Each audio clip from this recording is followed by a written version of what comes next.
Para una correcta interpretación sistemática de un electrocardiograma, es necesario describir algunos de los conceptos básicos independientemente del motivo por el cual se realice o se solicite el estudio. Los 3 puntos básicos en la descripción de un electrocardiograma son la frecuencia cardíaca, el ritmo y el eje eléctrico.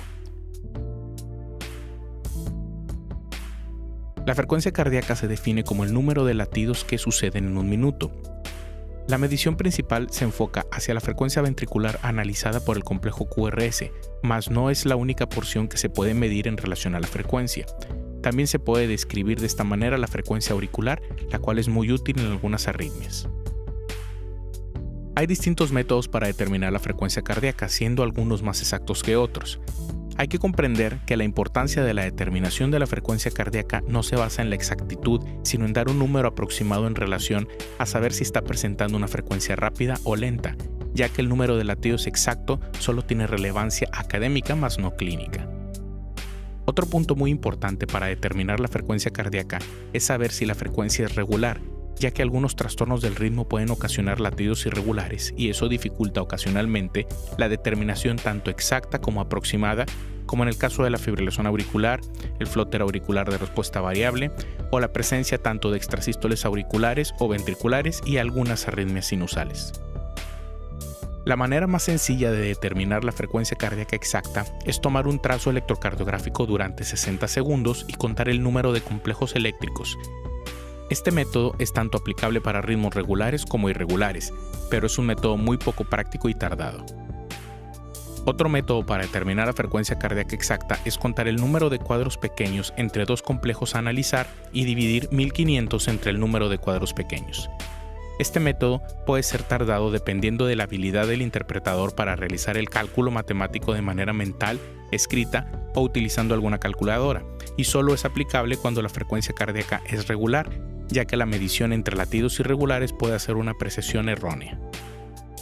En este ejemplo observamos que hay 21 cuadros pequeños entre los 2 complejos eléctricos y dividimos 1500 entre 21 para obtener 71 latidos por minuto.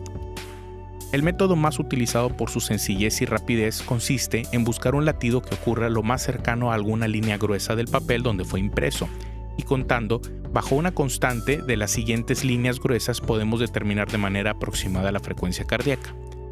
La constante que se utiliza es a partir de la primera línea gruesa con 300, después 150, después 100, después 75, después 50 y después 42. En este mismo ejemplo, utilizando este método, podemos determinar que hay 4 líneas para llegar hasta el siguiente latido, por lo cual calculamos la primera línea como 300, la segunda como 150, la tercera como 100 y la cuarta como 75. Es muy frecuente encontrar un complejo QRS muy cercano a una línea gruesa, pero el siguiente latido no se presenta de la misma manera. En estos casos, lo que se hace es calcular el valor de cada cuadro pequeño para sumarlo o restarlo dependiendo la línea más cercana al segundo latido. En este ejemplo podemos observar que el latido ocurre justo después de la cuarta línea, por lo cual cada cuadro pequeño tiene un valor de 3. Así que podemos tanto sumar o restar el valor dependiendo del punto en el que partimos para contar.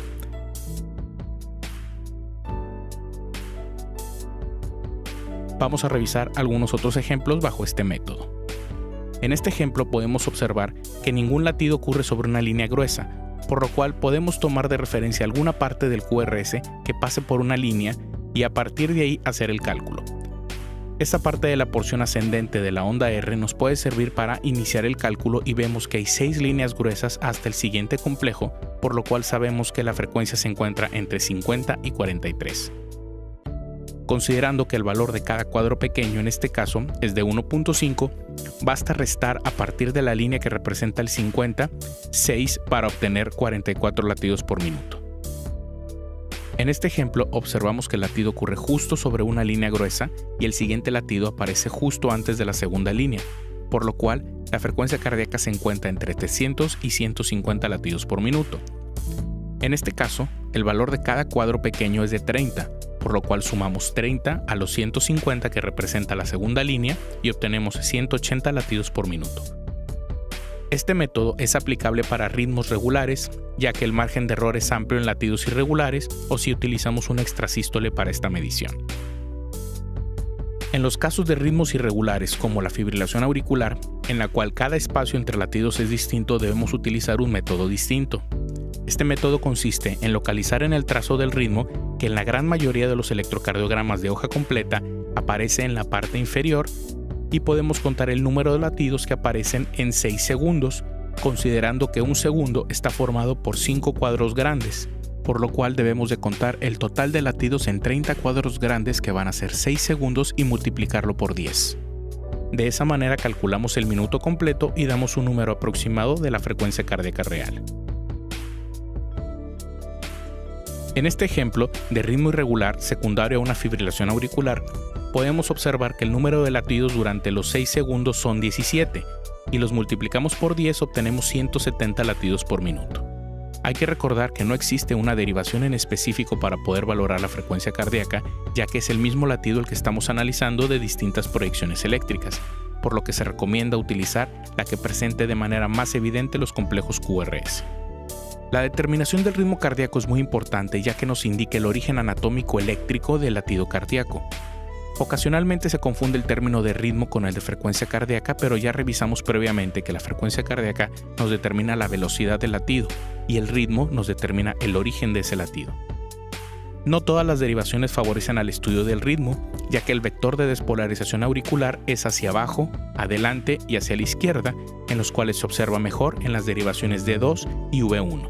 Mas no siempre se va a limitar a estas dos derivaciones, ya que por las mismas variaciones anatómicas de la posición del corazón, algunas derivaciones pueden mostrar una onda P más evidente que las típicas, por lo cual la recomendación es que se estudie donde se vea mejor la onda P. Un ritmo normal que se origina en el nodo sinusal se denomina ritmo sinusal. Los criterios para poder establecer que un ritmo es sinusal es la presencia de ondas P seguida de todo complejo QRS en todos los latidos, y siendo esta onda P positiva en D2 y negativa en AVR. Si alguno de estos criterios no se cumple, no se puede denominar como ritmo sinusal y es necesario un análisis más minucioso del ritmo para determinar el origen eléctrico del latido.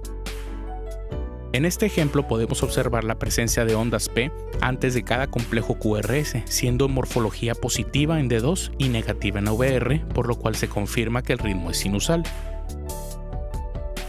En este otro ejemplo, observamos la presencia de ondas P previa a cada complejo QRS, pero la morfología de la onda P es positiva en D2 y positiva en AVR, por lo cual, de manera estricta, podemos decir que este es un ejemplo de un ritmo que no es sinusal. Es muy importante poner suma atención en estos casos, ya que la mayoría de las ocasiones que sucede es por una mala colocación de los cables. En este siguiente ejemplo podemos observar que no existe una onda P definida previa a los complejos QRS y solo se aprecia ruido fino de la línea de base. Con esta información podemos asegurar que este ritmo no es sinusal. En los casos en que determinamos que un ritmo no es sinusal, estamos obligados a dar un nombre al ritmo que está apareciendo, por el cual se recomienda ver el video referente a las arritmias para un mejor entendimiento y análisis electrocardiográfico. La determinación del eje eléctrico es una de las partes que se consideran más complejas a estudiar por presentar diversos métodos. El eje eléctrico nos indica la sumatoria de todos los vectores de despolarización auricular en la onda P, ventricular en el complejo QRS y la repolarización ventricular en la onda T. Con finalidad de aplicación clínica, solo se acostumbra a determinar el eje eléctrico ventricular con la utilización del complejo QRS. Así como se describió previamente en la frecuencia cardíaca, la determinación exacta del eje eléctrico es meramente académica, más no práctica, por lo que se prefieren métodos no tan exactos pero más prácticos, ya que no hay una correlación clínica con las mínimas variaciones entre los diversos métodos. Las derivaciones utilizadas para esta determinación son las derivaciones frontales. El sistema de eje se describe como grados observando el corazón de frente en una proyección antero-posterior y es recomendable memorizar o tener a la mano la gráfica clásica de las derivaciones en relación a la dirección de sus ejes correspondientes. En corazones normales, el ventrículo izquierdo es el que tiene mayor masa muscular, por lo tanto va a tener mayor fuerza eléctrica para manifestar el eje, por lo cual sabemos que el vector principal se va a dirigir hacia abajo, hacia adelante y hacia la izquierda. Los grados del eje están relacionados a los vectores que estudia cada derivación, utilizando este círculo de derivaciones frontales para una adecuada orientación. Los rangos exactos de un eje eléctrico normal varía entre -30 y +110 grados. Cuando este supera el rango de menos 30 grados, se denomina el eje eléctrico con desviación hacia la izquierda. Cuando este se encuentra entre más 110 y 180, se denomina eje eléctrico con desviación a la derecha. Y cuando el eje supera los 180 grados, se denomina un eje eléctrico indeterminado. La manera más burda, rápida y sencilla, mas no exacta, de determinar un eje eléctrico es buscar en las derivaciones frontales la derivación que tenga mayor voltaje, por lo cual se deduce que el eje eléctrico va en esa dirección. En este ejemplo podemos observar que la derivación de mayor voltaje es D2, por lo cual utilizando la gráfica de los grados podemos determinar de una manera rápida que el eje se encuentra a más 60 grados. Este método no siempre es aplicable, ya que en muchos casos hay derivaciones con el mismo voltaje sin que nos permita determinar alguno dominante. Otro método utilizado se basa en buscar la derivación frontal que tenga un voltaje isobifásico. Isobifásico es el término aplicado cuando el complejo QRS tiene el mismo voltaje tanto positivo como negativo. Si determinamos una derivación isobifásica, necesitamos encontrar la derivación que cruza perpendicular para poder determinar si esta es positiva o negativa y describir el eje.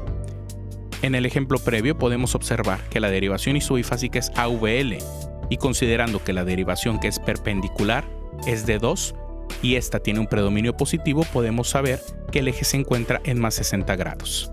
Este método exige la memorización de todas las derivaciones con sus ejes de exploración respectivos, por lo cual en algunas ocasiones o debido a la poca experiencia en interpretación es poco práctico o puede ser tardado.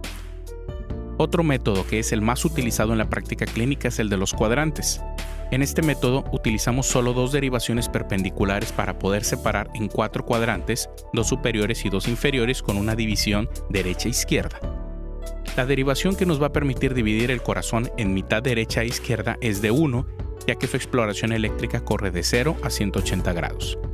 Cuando esta derivación tiene predominio de voltaje positivo, nos indica que el eje se encuentra en algún punto de la mitad izquierda. Cuando es de predominio negativo, el eje se encuentra en algún punto de la mitad derecha. Con solo el estudio de la derivación de 1 no podemos determinar si el eje se encuentra en la mitad superior o inferior. Para eso necesitamos una derivación perpendicular a D1, la cual es AVF, que nos va a permitir dividir la situación anatómica del eje en una porción superior e inferior. Cuando el predominio es positivo en AVF, el eje se encuentra en algún punto de la mitad inferior, y cuando el predominio es negativo se encuentra en un punto de la mitad superior. Con este principio podemos hacer el análisis de D1 y AVF para poder determinar el cuadrante del eje eléctrico y utilizamos de orientación la siguiente tabla. Si tenemos D1 positivo y AVF positivo, eso es un eje normal ya que se encuentra entre 0 y más 90 grados. Si tenemos D1 positivo y AVF negativo, el eje se encuentra desviado hacia la izquierda ya que se encuentra entre 0 y menos 90 grados. Cuando tenemos D1 negativo y AVF positivo, es un eje desviado hacia la derecha ya que se encuentra entre más 90 y 180. Y si tenemos D1 negativo y AVF negativo, es un eje indeterminado que se encuentra entre 180 y menos 90. En este ejemplo podemos ver que se encuentra D1 y AVF con predominio positivo, por lo cual el eje se encuentra en el cuadrante inferior izquierdo entre 0 y más 90 grados, lo cual es un eje normal. En este otro ejemplo podemos observar que D1 se encuentra negativo y AVF isobifásico, por lo cual el eje se encuentra en el cuadrante inferior derecho y al ser isobifásico AVF, el eje exacto se encuentra a 180 grados, siendo un eje desviado a la derecha. En este último ejemplo podemos observar que D1 se encuentra positivo y AVF negativo, por lo cual el eje se encuentra en el cuadrante superior izquierdo entre 0 y menos 90 grados, siendo un eje desviado hacia la izquierda. Ahora que hemos revisado estos 3 puntos básicos, que son la frecuencia cardíaca, el ritmo y el eje eléctrico, se deben utilizar en todo electrocardiograma que se interprete.